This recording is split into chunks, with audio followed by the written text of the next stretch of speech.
বিসমিল্লাহির রহমানির রহিম। ধন্যবাদ সবাইকে। আমরা এই পর্যায়ে পুলিশ প্রবিধান পড়ব। গত ক্লাসে আমরা প্রবিধান পড়েছিলাম। গত ক্লাসে আমরা প্রবিধান পড়েছিলাম 85 বিধি পর্যন্ত। 85 বিধি। আমরা গত ক্লাসের প্রবিধানগুলো একটু রিভিশন করে দেন আমরা নতুন ক্লাসে যাব। খেয়াল করি তো, আমরা ইতিমধ্যে জেনেছি কেস ডায়েরি কিভাবে সংরক্ষণ বা হেফাজত করা যায়।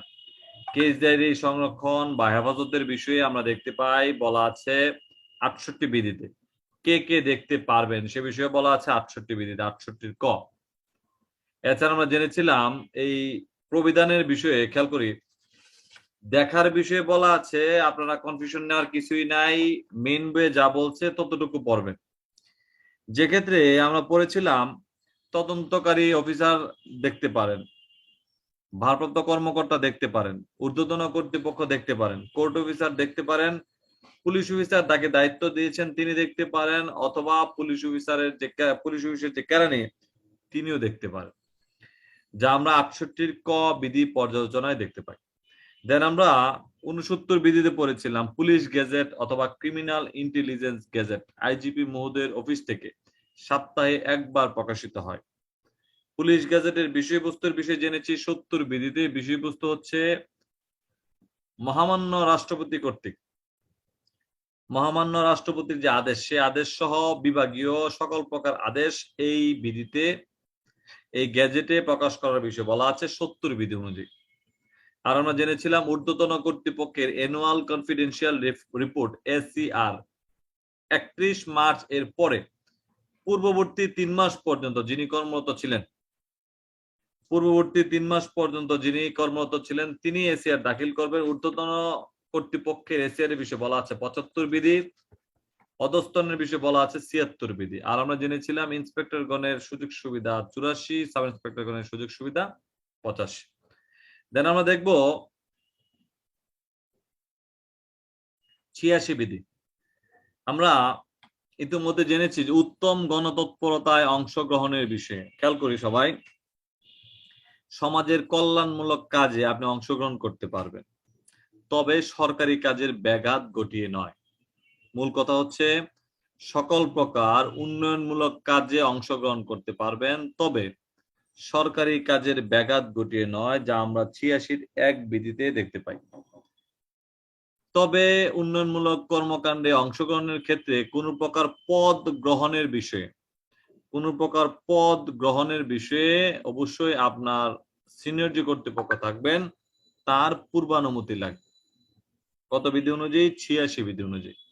তাহলে উত্তম গণতৎপরতায় অংশগ্রহণ করতে পারবেন, তবে কোন প্রকার পদ গ্রহণের বিষয়ে যথাযথ কর্তৃপক্ষের অনুমতি লাগবে 86 বিধি অনুযায়ী। এছাড়া দেখবো 87 বিধি। খেয়াল করি সবাই, 87 বিধি। চাঁদা আদায় বা পূজায় নিমন্ত্রণ গ্রহণ। চাঁদা আদায় অথবা পূজায় নিমন্ত্রণ গ্রহণ আমরা দেখব কোনো প্রকার বা কোনোভাবেই পুলিশ অফিসার জনগণের নিকট থেকে চাঁদা আদায় করতে পারবে না। কোনোভাবেই জনগণের নিকট থেকে চাঁদা আদায় করা যাবে না। আপনি বলতে পারেন যে পূজায় অংশগ্রহণ করার জন্য বা পূজা উদযাপন করার জন্য চাঁদা আদায় করা হচ্ছে, নো, কোনোভাবে আপনাকে সুযোগ দেওয়া হয় নাই। আপনি কোনো ক্রমেই জনসাধারণের নিকট থেকে চাঁদা আদায় করতে পারবেন না, তবে জনসাধারণ কর্তৃক সংগঠিত পূজা কমিটিতে আপনি সদস্য হিসেবে থাকতে পারবেন। জনসাধারণ কর্তৃক পূজা উদযাপন কমিটিতে আপনি সদস্য হিসেবে থাকতে পারবেন, যা আমরা দেখতে পাই 87 1। তাহলে 87তে আমরা দেখতে পেয়েছি কি আপনি কোনোভাবে কোনো ক্রমে জনসাধারণের নিকট থেকে চাঁদা আদায় করতে পারবেন না কোনো অনুষ্ঠানের বিনিময়ে। তবে আপনি কোনো প্রকার অনুষ্ঠানে যেটা পূজা নিমন্ত্রণ সংশ্লিষ্ট আপনি উপস্থিত থাকতে পারবেন, সদস্য হতে পারবেন, তবে অর্থ আদায় সংক্রান্ত ক্ষেত্রে আপনি যুক্ত হওয়ার কোনো সুযোগ নাই।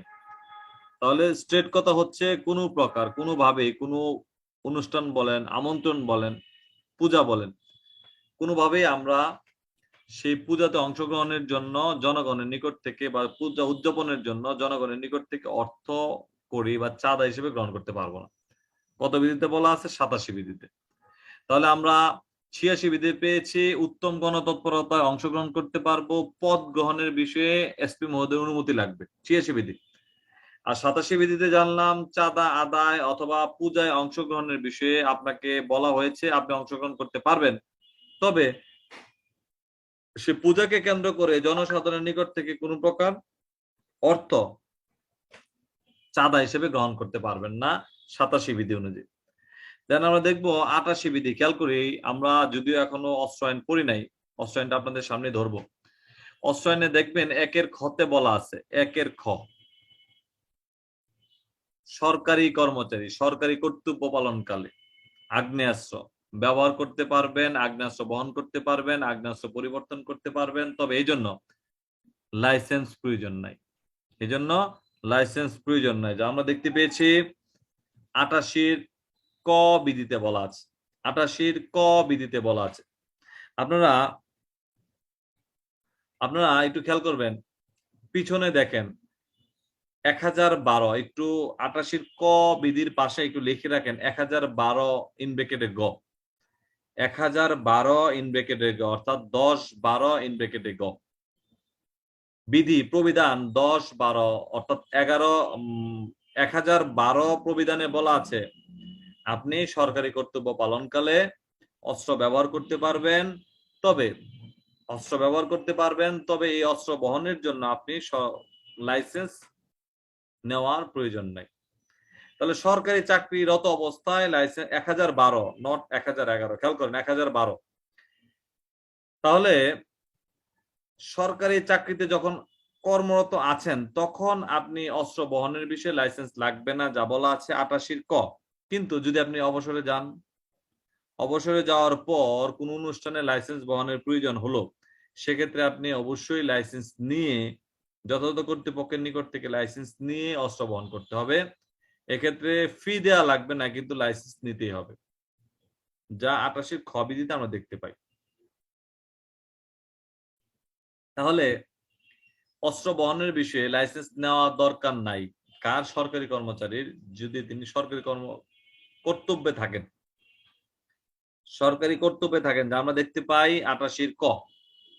আর 88 খতে আমরা দেখতে পাই সরকারি দায়িত্ব থেকে যখন অবসর নিলেন তখন যদি অস্ত্র বহনের প্রয়োজন হয় অবশ্যই আপনার লাইসেন্স লাগবে, তবে লাইসেন্স নেওয়ার জন্য আপনাকে ফি দিতে হবে না, সরকারিভাবে লাইসেন্স প্রণীত হবে, যা আমরা দেখতে পাই 88 খ। 88 গ বিধিতে দেখবো সাব ইন্সপেক্টর, সার্জেন্ট অথবা তদুর্ধ কর্মকর্তাগণ 1934 সালের টেরিফ আইন অনুযায়ী 1934 সালের টেরিফ আইন অনুযায়ী আমরা দেখি ইন্সপেক্টর জেনারেল এর অনুমতি ক্রমে 100 রাউন্ড গুলি সহ পিস্তল এবং রিভলভার ডিউটি ব্যতি রেখেই আমদানি করতে পারবেন। তাহলে কে আমদানি করতে পারবেন? সার্জেন্ট, সাব ইন্সপেক্টর বা তদুর্ধ পদের কর্মকর্তা। কার অনুমতি লাগবে? ইন্সপেক্টর জেনারেল অনুমতি লাগবে। কতটুকু গুলি সহ আমদানি করতে পারবেন? 100 রাউন্ড গুলি সহ আমদানি করতে পারবেন 88 গ বিধি অনুযায়ী, 88 গ বিধি অনুযায়ী। দেন আমরা দেখবো 89 বিধি। খেয়াল করি, বেতের লাঠি বহন করা, ডিউটি করা সবার জন্য একটু প্রেস্টিজিয়াস বিষয় যে কেমনে লাঠি নিয়ে যাই। তথাপিও আমরা দেখি কর্তব্যরত ইন্সপেক্টর যদি আপনাকে নির্দেশ দেয় সেক্ষেত্রে লাঠি নিয়ে আপনাকে ডিউটি করতে হবে। 89 ক, 89 ক। 89 খ বিধিতে দেখতে পাই সাব ইন্সপেক্টর এর নিম্নে যিনি আছেন, আমরা দেখতে পাই 89 খ বিধি অনুযায়ী এএসআই থেকে ডাউনওয়ার্ড, এএসআই, নায়েক, কনস্টেবল তারা ব্যক্তিগত প্রয়োজনে আগ্নেয়াস্ত্র ব্যবহার করতে পারবেন না। তাহলে সাব ইন্সপেক্টর হতে তদুর্ধ যারা আছেন তারা ব্যক্তিগত প্রয়োজনে আগ্নেয়াস্ত্র ব্যবহার করতে পারবেন ব্যক্তিগতভাবে, যা আমরা দেখতে পাই 89 খ। যদি প্রশ্ন আসে কার বা কোন পদবীর কর্মকর্তা কর্মচারীর ব্যক্তিগত প্রয়োজনে অস্ত্র ব্যবহারের উপরে বাধ্যবাধকতা রয়েছে, তাহলে আমরা দেখতে পাই 89 খ বিধি অনুযায়ী সাব ইন্সপেক্টর এর নিম্ন পদে যারা আছেন প্রত্যেকেই ব্যক্তিগত প্রয়োজনে আগ্নেয়াস্ত্র ব্যবহার করতে পারবেন না 89 খ বিধি অনুযায়ী।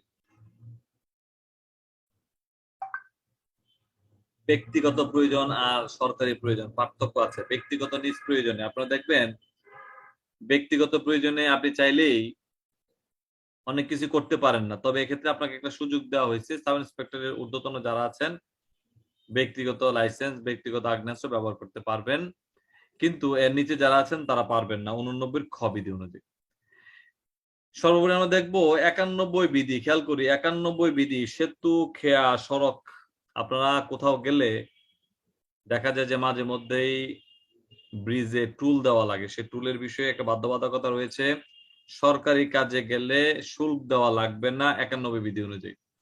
সরকারি কাজে গেলে শুল্ক দেওয়া লাগবে না 91 বিধি অনুযায়ী। দেন সাধারণ প্রভিডেন্ট ফান্ড, সবাই ওখানে অর্থ রাখতে পারবে 93 বিধি অনুযায়ী। সরকারি দায়িত্ব পালনকালে railway, steamer, omnibus pass. Inspector হতে ডাউনার, ইন্সপেক্টর কিন্তু পাবেন না। ইন্সপেক্টর নিম্ন পদস্থ যারা আছেন তারা পাবেন, তবে আসামি প্রহরার ক্ষেত্রে সেই পাস ব্যবহার করতে পারবেন, অন্য ক্ষেত্রে নয়। এমসিকিউ আসতে পারে, কোন ক্ষেত্রে ব্যবহার করতে পারবেন? আসামি প্রহরার ক্ষেত্রে, অন্য ক্ষেত্রে নয়। আরেকটা বিষয় জানা দরকার, 95 বিধি অনুযায়ী ছুটিতে গমনকালে যদি হেড কনস্টেবল, নায়েক, কনস্টেবল তারা ছুটিতে গমন করতে চায়, সেক্ষেত্রে আমরা দেখতে পাই 95 বিধি অনুযায়ী তৃতীয় শ্রেণীর রেলের টিকিট পাবেন। তৃতীয় শ্রেণীর রেলের টিকিট পাবেন আইন অনুযায়ী, সেটা আপনাকে সিদ্ধ করা হয়েছে 95 বিধি অনুযায়ী। তাহলে আমরা আজকে কি কি পড়লাম খেয়াল করি। 86 বিধি অনুযায়ী উত্তম গণতৎপরতায় অংশগ্রহণ করতে পারবেন। পদ গ্রহণের বিষয়ে অবশ্যই আপনার ঊর্ধ্বতন কর্তৃপক্ষের অনুমতি লাগবে, 86 বিধি।